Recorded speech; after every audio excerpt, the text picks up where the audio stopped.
Good morning, good morning, good morning, good morning. All right, we are here. This is the last week of APE and AMC before Judge Zern um, puts out her opinion slash order slash ruling. So, okay, now is the time to guesstimate what's going to happen going forward. And I say guesstimate because there's no line, there's no chart. You can't do no spreadsheet on this. There's no way of figuring this out. You can't say based on volatility or anything, nothing. At the end of the week, the judge is going to basically put out her ruling on it. Now, she might rule that she needs more time. She might rule that this can't go forward. She can rule that the votes weren't supposed to be there and they can open up the more lawsuit. Or she can say, hey, this is just fine. Go right ahead. And come Monday, we're in reverse split merger city. I mean, anything can happen. This week, we might have a short out there that goes, yo, I'm not gonna take the chance. This is not good for me. Because remember, not every short is part of the Popcorn, Citigroup, and Tara that mix. There are other funds that shorted this, other entities that shorted this that they might go, what if we gotta start buying these shares in a new cuspid number? What are we gonna do? Like for real, we might. What if they get screwed over? Look at Robinhood. Robinhood had to go into the open market, $58 million. They had to buy COSM shares.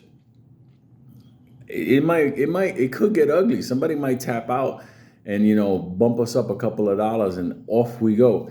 This could be the week where we get the off we go. Because why? The same way we're waiting to see what happens with the reverse split merger, whatever. They're shorts and we don't know their financial situation behind the scenes. And they might be thinking like, if this goes wrong, if this somehow, whatever, what if they're banking on the reverse split happening and all of a sudden it doesn't happen? And Ape long could no longer cover the AMC short. That's a big problem because what really is at stake here, and I had a chance to think about this, is the voting rights. That's what it really all comes down to. And Tara having the voting rights. Zern's gonna have to touch on that because that's everything. Allegheny and AMC as far as the settlement, but we're now part of this as well. So she's deciding for us as well what settlement is good, but based on what settlement will be good, you have to understand that what nefariousness led to all this. And it was AMC's desire to dilute at all costs over what the shareholders, the majority shareholders, us wanted. That's really what this all comes down to.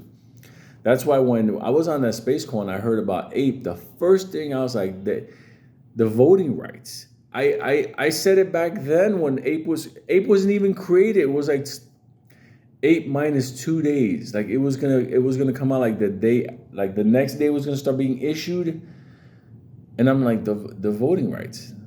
The second they got those shares, they can cover it. They can go along that. No, they're not. APE is not AMC. And it's like, now you understand. It doesn't have to be AMC. On the street, they could take it I'll be in a better way of saying it, like collateral against their short position on AMC because they knew the voting rights transferred over and they knew that we're going to have the votes to outvote us and APE will become AMC. That's really what's at the heart of this right now. That's what we're really deciding. It's not the settlement. They could say a settlement of a gazillion billion dollars. AMC don't got that money. AMC would have to do this reverse split merger dilute and then do you understand? And then we're getting paid out in stock.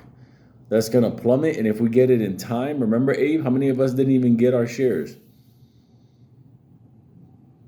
This is the week to be watching this craziness because this is it.